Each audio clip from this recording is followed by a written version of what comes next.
Hi Blue Faces! Welcome to my channel. Today I will be reviewing the Urban Decay and Wonderland collection, the latest collab between Urban Decay and Disney.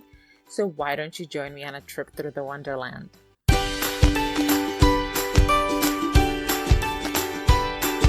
The collection is comprised of one eyeshadow palette and 5 lipsticks, all in gorgeously colorful kaleidoscopic packaging. I mean, it is all so beautiful. The first lipstick is Alice, and Alice is a sheer nude with pink shift. Don't worry, you won't see the shift from afar. It's not like it's a bam in your face. No, it's just there to add that, that je ne sais quoi look to it. On me, the lipstick gently offsets my own lip pigmentation and adds a light pink shift to give my powders a nice soft pinkish glow.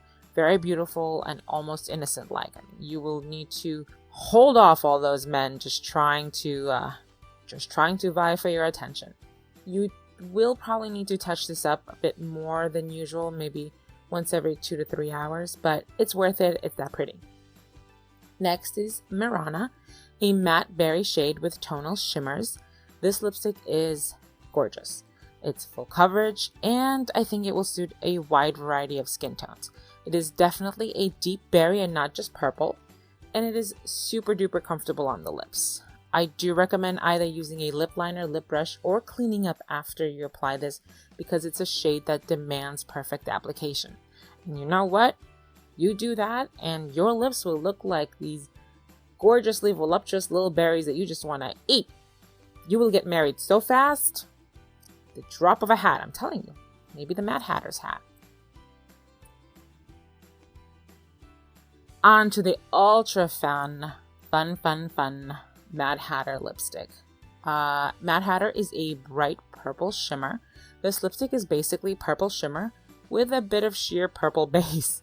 It's a very, very fun lipstick that lasts a long while. It stains your lips a bright fuchsia, so when it wears off, it's not going to just wear off in patches. It also leaves behind finely milled glitter. But it's so pretty. I don't mind it. Just give me all of it. Plus, how else are you supposed to declare your boo to be your property if not by glittering him or her to insanity? Next, we have my personal favorite, Irascibeth. Irascibeth is a bright red matte lipstick that is actually a very lovely shade of red, and I know my reds. On me, it looks like red mixed with a tiny bit of pink. It is full coverage, will suit a multitude of skin tones, and I think it deserves for me to get a backup. I might need a whole bunch of backups. You think 3 will be enough? Maybe. I'll think about it. And finally, from the lipsticks, we have Time. Time is a gunmetal navy with silver shimmer. This lipstick gives me medium coverage on my Cupid's bow, so I would call it a medium to full coverage blue lipstick with teensy flecks of silver shimmer. It's actually quite unique in that it does have the silver riding through the gunmetal navy base. Gotta say though, now that I'm looking at it, I'm looking kinda sexy in this. Yep, definitely gorgeous. Don't you just want one for yourself? Look at it. Just look at it. Let's move on to the intensely beautiful eyeshadow palette. First of all, look at that packaging. Look at it. It is a little on the bulky side, but this is a collector's piece and I am ecstatic that it is actually as pretty as it is. There are flowers, there are quotes, there are butterflies. There's even a butterfly through doors. And the butterfly is actually printed on a sheet of plastic. See? Sheet of plastic. Actually, I think that's 2. And apparently I had a little more fun playing with it than I should have. But look at it, it's so pretty. It is so pretty. Oh, and by the way, I did match my nails to the packaging. Yep. Totally dorky like that. By the way, the eyeshadow palette is comprised of 20 eyeshadows, and each column represents a different character.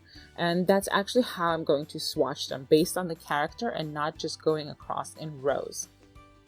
Let's start with the leftmost column, which will represent Alice. From left to right, the eyeshadows are Through the Looking Glass, Reflection, Dormas, and Metamorphosis. The first set of swatches is over a nude toned primer, and the second is with no primer at all. So it's just going to be the way it builds naturally on bare skin, just in case that's how you like to roll. Next we have Mad Hatter. The first eyeshadow is Hatter, then Gone Mad, Paradox, which is my favorite, and finally Cake. Hatter does require a little more building and blending than I would love it to, but I found that not to be too much of a problem for me. Sometimes it is actually best when eyeshadows that are that bright are not uber pigmented, because then it is impossible to blend them out. And that's not how I roll with life. Next is Nirvana, and we have Lily, Duchess, Kingdom, and Chessboard. All but Chessboard are shimmery, and Chessboard appears matte, but if you stare at it close enough, and I mean eye right up to the swatch, you might see some gold flecks.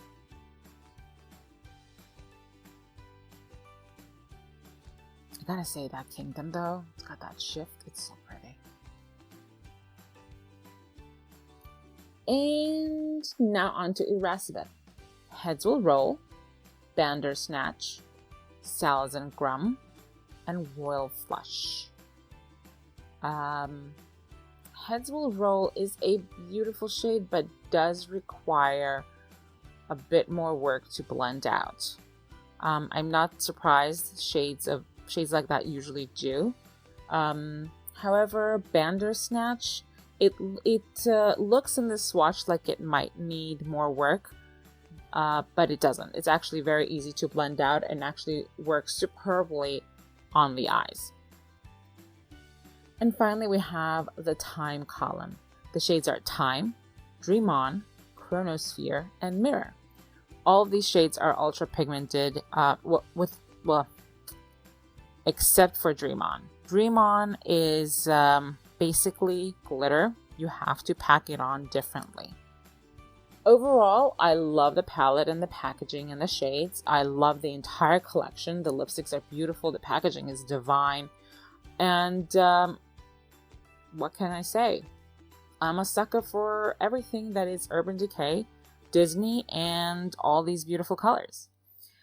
I'm wondering, did you pick up any of these babies? I hope you did.